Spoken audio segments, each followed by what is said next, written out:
Daily. Taste the Daily.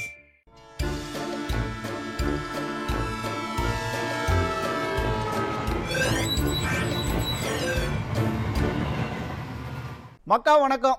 யாருமே எதிர்பார்க்காத ஒரு துயர சம்பவம் கரூர்ல நடந்திருக்கு. 2 நாளா எல்லாருமே பார்த்திருப்பீங்க. 41 உயிர்கள் பலியாகி இருக்கு. அதிமுக ஆட்சியில அத்திவரதர் தரிசனம் நடந்துச்சு. உங்க எல்லாருக்குமே நல்லா தெரியும். தினம் லட்சக்கணக்கில் மக்கள் வந்தாங்க போனாங்க. எத்தனையோ போராட்டங்கள் எல்லாம் நடந்திருக்கு.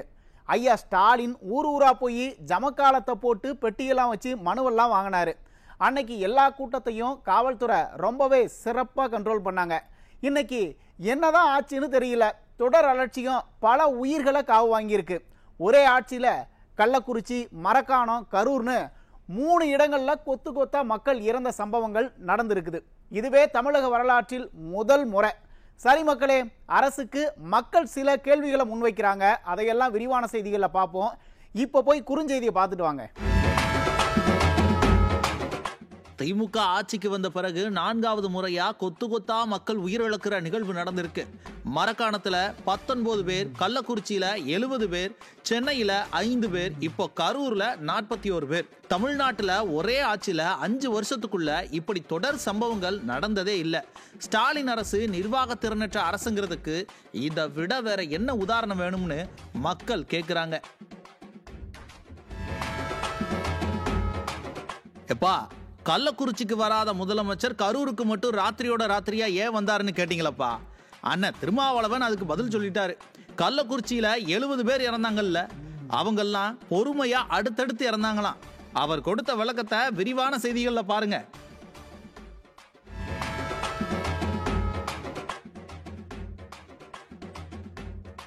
கரூர் கூட்டத்துல முறையான பாதுகாப்பு ஏற்பாடு இருந்துச்சா இல்லையா?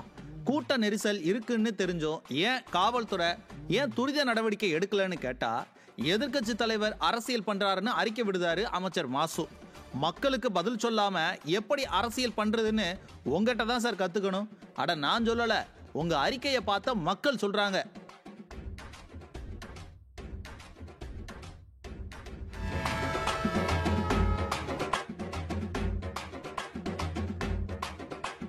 கரூர்ல கூட்ட நெரிசல்ல சிக்கி 41 பேர் இறந்து போன விவகாரத்துல காவல்துறையும் உளவுத்துறையும் தோத்து போச்சுன்னு பெருவாரியான மக்கள் விமர்சனம் பண்றாங்க.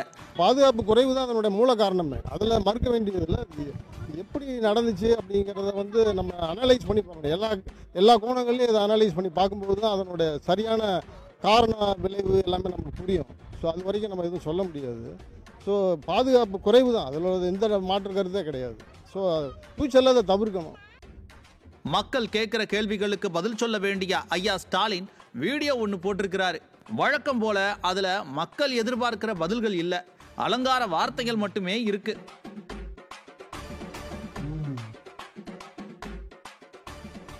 கரூர் துயர சம்பவம் பத்தி ஐயா ஸ்டாலின் ஒரு வீடியோ ஒன்று போட்டிருக்காப்ல.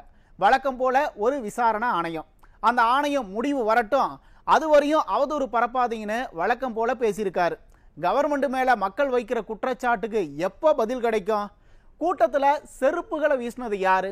இப்படி பல கேள்விகளை மக்கள் கேட்டுட்டு இருக்காங்க.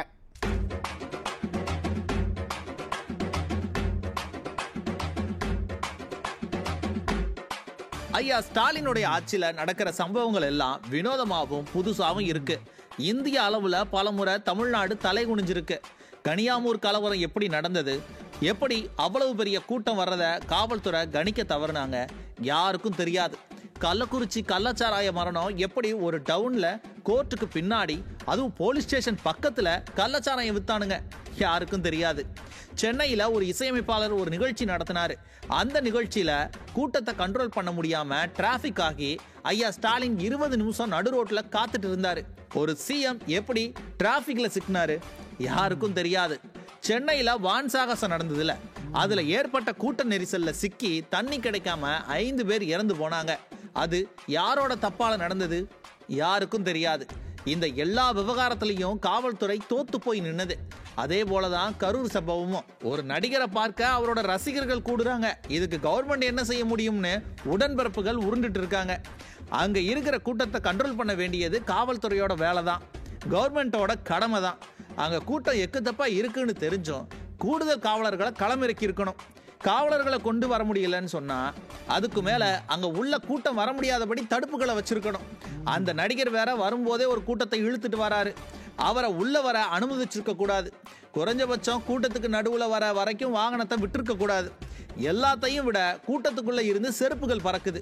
அதை எரிஞ்சது யாரு, அந்த கும்பல் அந்த கூட்டத்துக்குள்ள எப்படி வந்தது, அதை காவல்துறை கவனிச்சிருந்திருக்கணும். அத்திவரதற்கு கூடாத கூட்டமா, அதிமுக ஆட்சியில தமிழ்நாட்டில் நடக்காத போராட்டமா, இதுவரை காவல்துறை இப்படி ஒரு கூட்டத்தை பார்த்ததே இல்லையா? இதை விட பல மடங்கு பெரிய கூட்டங்களை சமாளிச்ச காவல்துறையால இதை ஏன் நேர்த்தியா கையாள முடியல? ஐயா ஸ்டாலின் ஆட்சியில மட்டும் ஏன் அடுத்தடுத்து காவல்துறை தோல்வியை சந்திக்குது? கவர்மெண்டால உறுதியான ஒரு முடிவை எடுக்க வேண்டிய நேரத்துல எடுக்க முடியல. அதனுடைய விளைவு தான் இத்தனை சம்பவங்கள்னு மக்கள் சொல்றாங்க. வெறுமனே ரசிகர் கூட்டத்தை குறை சொல்லி ஒரு பயனும் இல்லை. இப்படியான கூட்டத்தையும் சமாளிக்கத்தான் கவர்மெண்ட் இருக்கு. அவர்களை பாதுகாக்கிற பொறுப்பு கவர்மெண்ட் கிட்ட இருக்கு. அதை செய்ய தவறும் போது கேள்வி வரும். வர்ற கேள்விக்கு பதில் சொல்லிதான் ஆகணும். அவதூறு பரப்பாதீங்கன்னு வீடியோ போடுற ஐயா ஸ்டாலின் இப்படி தொடர்ந்து நடக்கிற காவல்துறை தோல்விகளை விளக்கி வீடியோ வெளியிடுவாரா? அட நான் கேட்கல சார், மக்கள் கேட்கிறாங்க.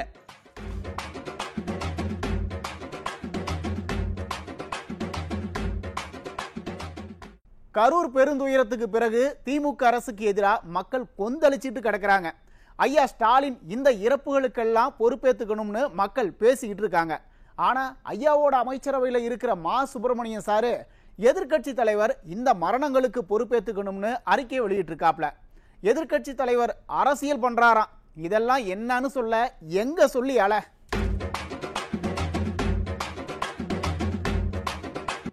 கரூர் மரணங்களுக்கு சம்பந்தப்பட்ட நடிகர் மட்டுமில்ல, அரசும் பொறுப்பேற்றாகணும்னு மக்கள் பேசிட்டு இருக்காங்க. இந்த விவகாரத்துல எந்தவித அரசியலும் செய்யாம மக்கள் இறந்திருக்காங்க. இந்த துயரத்துல இருந்து நாம மீண்டு வரணும்னு ரொம்பவே பக்குவமா ஒரு தலைவர் எப்படி நடந்துக்கணுங்கிறதுக்கு உதாரணமா ஐயா எடப்பாடி கே பழனிசாமி அவர்கள் பேசியிருக்காங்க. இது நான் யாரையும் குற்றம் சொல்லி இந்த நேரத்தில் குற்றம் சொல்றது பொருத்தமாக இருக்காது. விலை மதிக்க முடியாது நாம் உயிரை இழந்திருக்கின்றோம். இதுவரை தமிழகம் மட்டுமல்ல, இந்தியாவிலேயே ஒரு அரசியல் கட்சி நடத்துகின்ற பொதுக்கூட்டத்தில் இவ்வளவு உயிரிழப்பு ஏற்படுகிறது. இன்றைக்கு தமிழகத்தில் நம்முடைய சகோதர சகோதரிகள் இன்றைக்கு விலை மதிக்க முடியாத உயிரை நாம் இழந்திருக்கின்ற நேரத்தில் மிகுந்த அதிர்ச்சியும் வேதனையும் வருகிறது. இந்த கட்சி அந்த கட்சி என்றெல்லாம் பார்க்கிறோம். பொதுமக்கள் என்ற கண்ணோட்டோடு நாங்கள் பார்க்கின்றோம். ஆக இது மிகுந்த வேதனையோடு இந்த கருத்தை நான் தெரிவிக்கின்றேன்.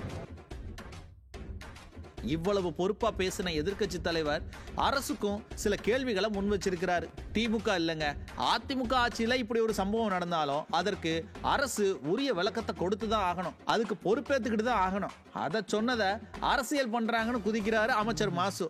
ஏன் சார், அந்த மருத்துவமனையில 50 பேர் சடலமா கிடக்கும்போது மருத்துவர் அணின்னு தனியார் ஆம்புலன்ஸ்ல பேனர் கட்டினது யாரு சார்? அதிமுக காரங்களா? திமுக கும்பல் தானே. தண்ணி பாட்டில செந்தில் பாலாஜின்னு பேரை போட்டு ஸ்டிக்கர் ஒட்டி இருந்தாங்களே, அந்த மாதிரி இழிவான வேலைகளை அதிமுகவை செஞ்சது. நீங்க எதிர்கட்சியா இருக்கும்போது அதிமுக ஆட்சியில எத்தனை போராட்டம் பண்ணீங்க, எவ்வளவு அழகா அன்னைக்கு உங்களுக்கு பாதுகாப்பு கொடுத்தாங்க, நினைவு இருக்கா இல்லையா? சென்னைக்கு பிரதமர் வந்தப்ப கோபேக்னு சொல்லி பெரிய பதற்றத்தை உண்டு பண்ணீங்க. போராட்டம்ங்கிற பேர்ல சென்னையில ஒரு பஸ் ஒரு இடத்துல 5 நிமிஷம் எக்ஸ்ட்ராவா நின்னா டிராபிக் ஆகிடும். அப்படிப்பட்ட நகரத்துல திருமண பக்கமெல்லாம் கூட்டணி கட்சிகளை ஏவி போராட்டம் பண்ணீங்க.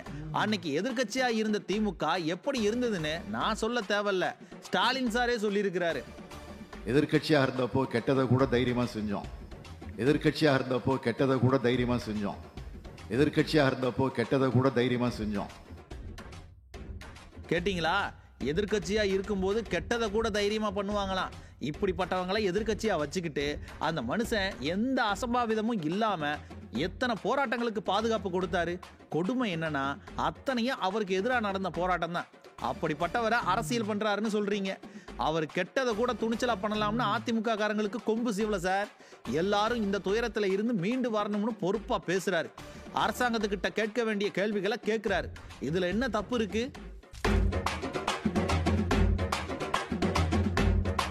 கள்ளக்குறிச்சி கள்ளச்சாராய மரணத்துக்கு வராத ஐயா ஸ்டாலின் கரூருக்கு ராத்திரியோட ராத்திரியா வந்தாரே, ஏன் அப்படின்னு மக்கள் கேட்டுட்டு இருக்காங்க. கரூருக்கு வந்தது தப்புன்னு சொல்லல, அது சரிதான், முதல்வர் வரணும் தான். ஆனா கள்ளக்குறிச்சிக்கு வந்திருக்கணும் இல்ல, ஏன் வரல? அப்ப அரசியல் பண்றீங்களா? அப்படிங்கிறது தான் மக்களோட சந்தேகமாகவே இருக்கு. அந்த சந்தேகத்துக்கு அண்ணன் திருமாவளவன் தெளிவாக பதில் ஒன்று சொல்லியிருக்காப்ல. அதை நீங்களே கேளுங்க. கள்ளக்குறிச்சியில் இறந்தப்ப 50 பேர் இறந்தாங்க, முதல்வர் செல்லலை. இதுக்கு இரவோடு இரவாக செல்கிறாரு. இதை பற்றி என்ன? அந்த நேரத்தில் இருக்கிற சூழலாக இருக்கலாம். அது அது அந்த சூழல் வேற, இந்த சூழல் வேற. இது இப்போ பார்க்கக்கூடாதுன்றீங்களா? இல்லை பார்த்தது தப்புன்றீங்களா? இதுக்கு ஏன் போகிறாருன்னு கேட்குறேன். அதுதான் மக்கள் 40 பேர் ஒரே நேரத்தில் இறந்துருக்குறாங்க. கள்ளக்குறிச்சியில் அடுத்து இருந்தாங்க. அது கள்ளச்சாராயம் குடிச்சு இறந்தது ஒரே நேரத்தில் ஒரே சம்பவத்தில் நடக்கலை. அதை குடித்தவங்க மருத்துவமனைக்கு போய் ஒருத்தர் அதில் இறந்தாங்க. கேட்டிங்களாப்பா?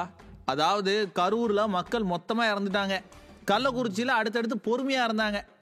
எப்பாடியப்பா, இப்படி ஒரு சொத்தையாக ஒரு காரணத்தை அண்ணனை தவிர்த்து வேற யாராலையும் சொல்ல முடியாது. அண்ணே உடனே போகலை, சரி, நீதிமன்றமே சொல்லிச்சே ஐயா ஸ்டாலினோ இல்லை அண்ணன் உதயநிதியோ கள்ளக்குறிச்சிக்கு போய் பார்க்கணும்னு. அதுக்கு பிறகும் போகலையே ஏன்? சம்பவம் நடந்து வருஷ கணக்காயிடுச்சு இல்லையா? இப்போ கூட போகலாம் இல்லையா? இப்போ வர போகலையே, அதுக்கு என்ன பதில் சொல்வீங்க? கள்ளக்குறிச்சி மட்டும் இல்லை சார், சென்னையில் அவர் கலந்துக்கிட்ட வான் சாகச நிகழ்ச்சியில் கூட 5 பேர் இறந்தாங்க. ஐயா ஸ்டாலின் அப்போ என்ன பண்ணிட்டாரு? திமுக அரசு இந்த விவகாரத்தில் தோத்து போயிருக்கு, அதை பற்றி கேள்வி கேட்டால் அரசியல் பண்ணாதீங்கன்னு சொல்கிறாங்க.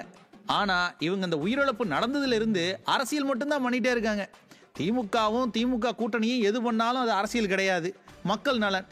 ஏன் சார் பாதுகாப்பு கொடுக்கல, உளவுத்துறை என்ன பண்ணுச்சுன்னு கேட்டால் அது அரசியல். இதெல்லாம் நியாயமா? ஆனால் அண்ணே, உங்களுக்கே நல்லா தெரியுது திமுகவுக்கு முட்டு கொடுக்க முடியலன்னு. பிறகும் ஏன் இந்த கூட்டணியில் இன்னும் கண்டினியூ பண்ணுறீங்க? அட நான் கேட்கலண்ணே, மக்கள் கேட்குறாங்க.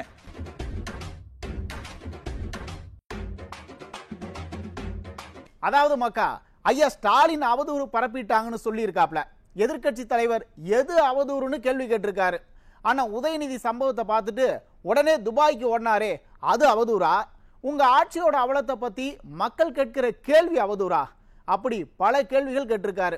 வீடியோ போட்ட ஐயா ஸ்டாலினுக்கு மக்கள் துயரத்தில் இருக்கிறார்கள், இந்த நேரத்தில் உங்க போட்டோ ஷூட்டால மக்களை மேலும் துன்புறுத்தாதீர்கள் அப்படின்னு புரட்சி தமிழர் ஐயா எடப்பாடி கே பழனிசாமி கேள்வியை கேட்டிருக்காரு. ஸ்டாலின் ஐயா, போதும் ஐயா, முடியல. சரி மக்களே, இன்னைக்கு நிகழ்ச்சி இத்தோட முடிஞ்சுது. நாளைக்கு மறுபடியும் சந்திப்போம். அதுவரை நன்றி, வணக்கம்.